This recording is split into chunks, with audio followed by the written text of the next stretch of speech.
Welcome, we're live for our CMOC webinar. And with us tonight we have Ian Upton all the way from Coventry University. It's actually early morning there. In fact, we've just had change of daylight saving, so it's yeah. I'm not awake yet. It's too early. So I should say good morning to our UK participants, including Ian. Today our session is looking at this choosing a specialisation. So it's the specialisation section of your CMOC portfolio. And Ian and I were just discussing before we started the hangout that it's probably one of the more interesting sections of the CMOC portfolios. The one you can really sink your teeth into and really see some of the differences between people and what they choose as their specialisations. And I think it'd be really interesting just to knock around ideas with Ian tonight as to what he thinks his specialisation might be. I have a few clues, but some of that probably changes depending on your current interests. Absolutely, which is a good thing about technology. You don't get bored. Yeah. So, Ian, what do you think would be your area of specialisation that you would want to focus on in your CMOC portfolio? Okay, and it's interesting because you are right. I think for me, technology is just changing so much that this idea of being becoming super specialised in one area, it's moving at you all the time. And just before we went on air, I was chatting with Tom, and I was talking about I managed to get my hands on one of these little battery-powered projectors, which is it's a chunk of technology. But in terms of my specialisation, the bit I'm fascinated with really with the technology and the bit that I put in is getting groups of people together and getting them then working and sharing. And it's using the technology to create those, if you like, sort of little spontaneous working groups, and then being able to put them into interesting spaces. So whereas perhaps a couple of years back we wouldn't have dreamed of doing some of the stuff that we do now without shoving everybody into a computer workshop with the screens and everything in front of them, which is just an absolute nightmare to try and teach and get people talking. Whereas now we can get them working in groups, working with their phones, and then where this particular projector, I'm quite interested in the moment, getting the students to actually sort of stream and share stuff between themselves to get discussions going. I'm half asleep here, Tom. Is this making any sense at all? No, I think it's good. I mean, it's certainly something that we've experimented with quite a bit here at AUT. We initially had a look at the little Pico laser projectors 6 or 7 years ago, and the idea really was to enable mobile devices, which obviously inherently have a small screen, to become collaborative tools. So how do you do that? Well, you need to make the screen bigger, and the way to do that is to project them somehow. Because the computer that our students have in their pockets now. So I think again, projectors. Sorry. We did find them to be not bright enough, unless you locked yourself into a little dungeon somewhere. So we went with large screen TVs in the end, and we tried to make them mobile so they could be mobile, work group things, and we called them MOAs, mobile airplay screens. And we just put an Apple TV on them and a large LED screen TV, and of course the computer is the student's mobile device, which they then mirror wirelessly to the big screen. Yeah, and I think there's something really special. I mean, I've talked about the light bite sessions that I do in previous chats, and again, for me, it's that whole, you get students and stuff doing things on their phones, so they're doing, and it's a very sort of private activity, or maybe there's two of them doing it together, and it's there. But then when you take that moment, and in the group, suddenly they're able to see their creations on a big screen that the whole group, the whole cohort can sort of engage with. I think there's something quite magical and special about that. And again, to talk about specialisation, sort of digging into that stuff and how you facilitate and enable that, I think is at the moment would be an interest for me anyway, and something that I would like to try and pull out. Yeah, and I think once again the key with any section of your CMOC portfolio is not just focusing on the technology, but what does it enable? What's the impact for teaching and learning in your practice and your learners? And so I think the key there, and the theme we're trying to bring through is not about the technology as such. It's about being able to enable groups of students to work together and work in very flexible spaces that previously Yes. wouldn't have been learning spaces. Yeah. Get them out of the classroom, get them in more authentic environments, turn the hallway into an interactive teaching learning space. Absolutely. Which you can do with a mobile device. Yeah. And I think, picking up on that, and will be, something I could soapbox on for ages, but the idea of using the technologies to enable learning, that being the focus, it doesn't have to be very complicated. Often I think, we talk about technology and it's, the latest thing's going to come out and that will enable us to do this and that and the other. Whereas actually, and even today, just where I've introduced simple screen mirroring, I've seen people's jaws drop in terms of, I didn't know you could do that. But then 10 minutes later, it's not about the technology at all. It is literally about the people doing stuff together and sharing and that activity of learning going on. So, yeah. Yeah. And I thought perhaps the other, particularly for you, Ian, the other area that you could draw on your specialisation would be things like your Light Bites series, your little mini workshop teaching sessions. I think it was fantastic. We did like a 4 or 5 part webinar series of those earlier, so if people are interested, they can go back into the CMOOC playlist and play those back. Yeah. So I think that's really quite an exciting thing that you've managed to develop, particularly for staff professional development. Yeah, and what's interesting, where we did those, I'd be quite critical of, we periscope them and live YouTube them, and I think there was all sorts of issues, I think, from people watching, there's issues with the sound and whatever, but the idea, I think, is still quite nice in that, so we do these very active sessions, just 45-minute sessions where basically we allow people to come and play with something and then discuss it from the point of view of teaching and learning. But we just introduced this idea of, I had a helper who in effect became the eyes and ears of the world through Periscope. So they just joined in. That's the idea. It wasn't a video of the session. It was a case of somebody being in there, and in effect, so I'm holding the phone here as if it's their eyes and ears. And it would be that point of view. That's right. And so, and two aspects to that, which I think are quite, and again, maybe this just digs into the specialism, is that in the live situation, and you do need, I won't talk about it now because I go on too long really, because you do need to get moderation and things in place. But in the live situation, it means that you can have people participate in those sessions remotely. And from a lecturer point of view, from my point of view, I can talk to, if you like, my virtual audience through the Periscope person, as I would call them. So you're talking to a real person, but it's going further. So that's the first thing. And they can ask questions and stuff. It becomes interactive.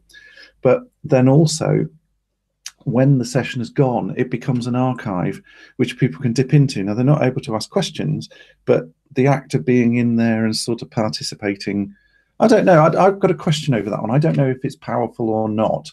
I have a feeling it might be, but again, that's where it all gets a little bit interesting. I'm diverting off. I'm not awake yet, Tom. You need to fill me with tea. Yeah, so but I think that's good, because I think, often we sort of sugarcoat technology and that it's fantastic and it always improves teaching and learning, but it doesn't necessarily. Sometimes it just gets in the way. Yeah.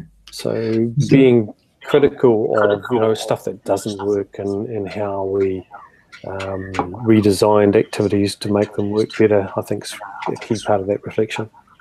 Yeah, absolutely. So, and again, that would be the kind of thing then that one could reflect on in the specialisation bit. So with me, it would be that idea of I'm trying to develop this sort of blended sort of physical activity which other people can tap into virtually, but actually then saying it's I'm struggling because Periscope isn't there, or there's issues with the university using it because the way it goes out and all those sort of little fiddly bits which so it starts dipping into things like policy and copyright as well, and starts to be some constraints there.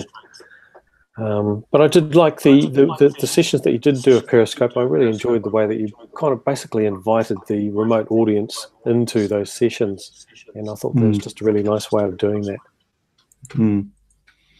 Cool. I should do some more, shouldn't I?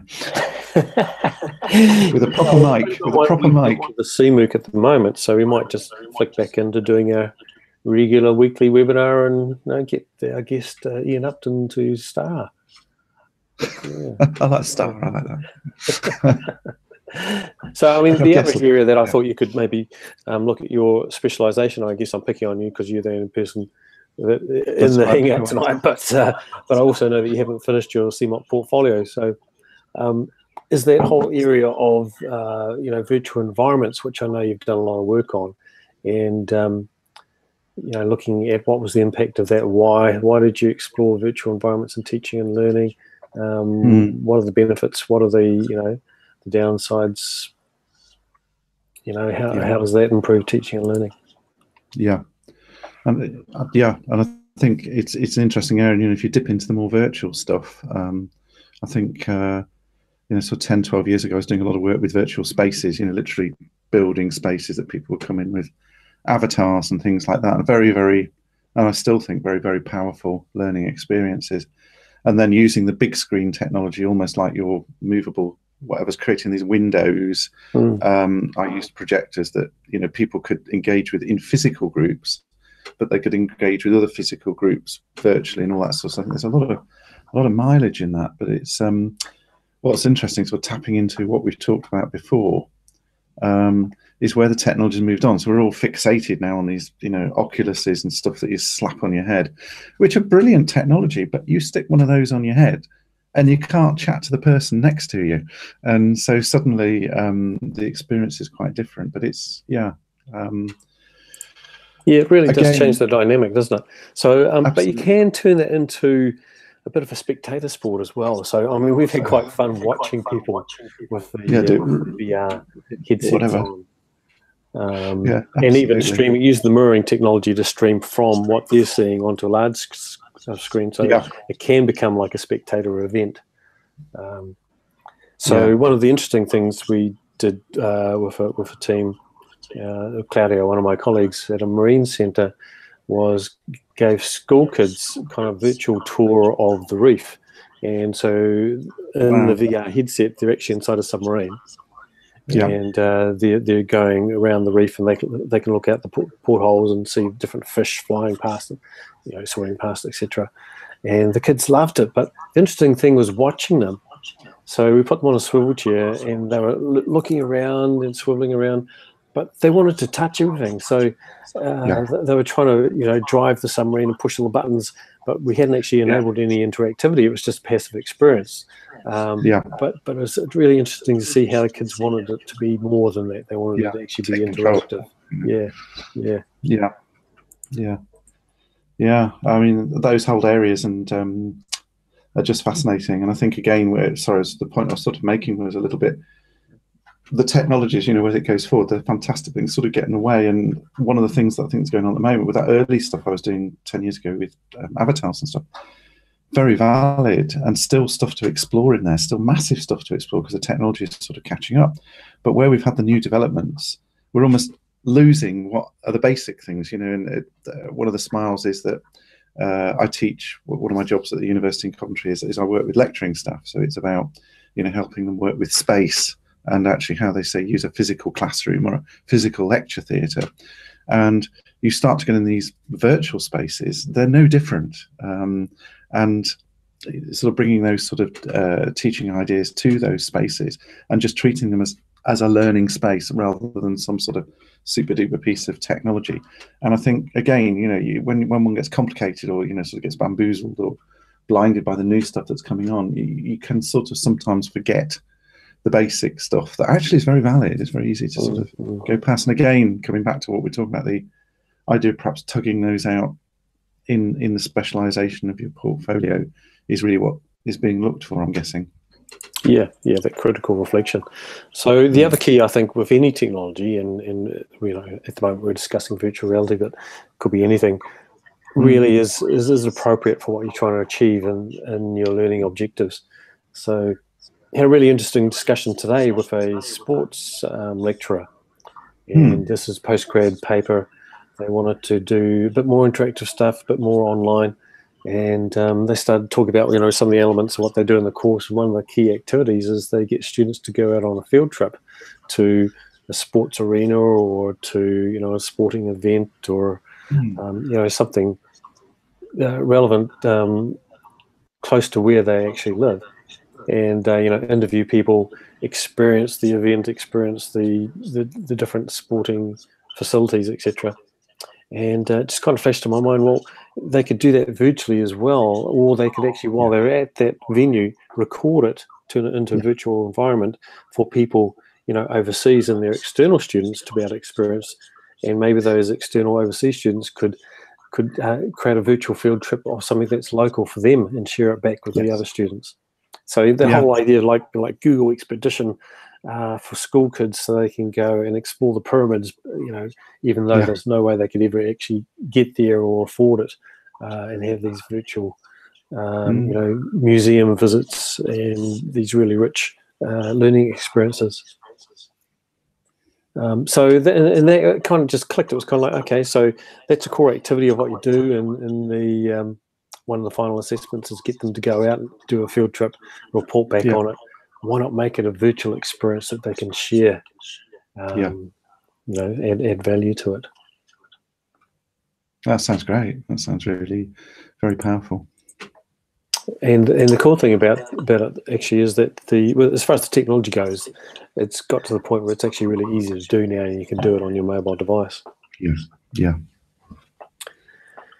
Well, we've kind of knocked around ideas a bit around the specialisation. I'm sure everyone will have different specialisations, and that's the beauty of it. It's what interests you, what have you invested some time in that you can provide some evidence of that use has for you, real impact for your learners or for your colleagues. On that time, a question, because we've been talking about the VR stuff, and to be fair, it's still quite specialised, and not everybody can get their hands on this, and certainly not develop the experiences which are really still quite technical to do. I'm guessing from the portfolio, it doesn't have to be super duper high technology. It's just about using technology, and so even if you're using something very simple or something that's been kicking around for a long time, it's the way it would be valid in a portfolio to take. So even if I'm picking a daft level, maybe almost using PowerPoint with a clicker, and if you come up with some really innovative way of using PowerPoint and with the clicker, that would be a valid thing to dig into for a portfolio, even though it might not be seen as super duper cutting edge technology. Yeah, I think the key there with any technology is that reflection on what you're trying to achieve and what was the impact. So with clickers or PowerPoint, it was making it interactive, creating a poll, getting feedback from your audience, from the learners, being able to actually see where they're at, if they're following what you're doing. Did that have a significant effect on the learning environment or not? So you're right. It doesn't have to be super brand new and really flashy. It could be just very basic, but it's about the impact of whatever the technology is, and how you, I guess, have sort of critically reflected on what you do that's different to anyone else. So it could be producing webinars. It could be collaborating like we're doing tonight. Perhaps someone holds a weekly Twitter chat or for professional development, or a weekly webinar or something like that. Well, that's certainly using technology to achieve a goal. And what's the feedback from your users, your participants, and how have you critically reflected on that? Cool. Okay, well, it's been great as always to knock around ideas with you, Ian. I think we'll probably call it to a close there. How is your portfolio going? I'll put you on the spot. Oh, you've done it, and you've done that. It's all in bits. It's all over the place. It is funny, actually. I've chatted with quite a few people. I don't know if I'm alone. I don't think I'm alone in this. It's especially for people like me who've perhaps been doing this stuff for a little while. You've got loads of stuff, and it's the pulling it together. That's the thing. It's the pulling it together, and then you get all the the pressures of work. So marking or whatever, or this, and you just sort of just drop it back. So I've been really guilty of that, and so it's all there, and I just need probably to book a chunk of time off to just do it, if that makes sense. So if there's anybody that's resonating with, then you're not alone. No, I think it's just the classic, time pressure of academics. But I look forward to actually seeing, maybe eventually a draft of your portfolio and give you some feedback. No, that would be good, actually, Tom. That'd be good. And also, I've been having a look through. I haven't actually made any comments on it, but I think the project bank's great. You can actually see where people have put stuff up, and I'm not going to name names. There was one particularly interesting thing. Actually, you shared it recently, and I thought, oh, that's interesting use of new technology to put some stuff together. So if you want to know what I'm talking about, then you need to go to have a look at the project bank. That's not you, Tom. That's the people who are watching this video. Yeah, cool. Okay. I think let's coffee, don't we? Yeah. I think I need to have my evening coffee, and you need to have your breakfast. I need my morning one. Yeah. Hey, thanks for getting up and chatting. It's been great to have you online. That's cool, Tom. Thank you. Okay. See ya. Bye.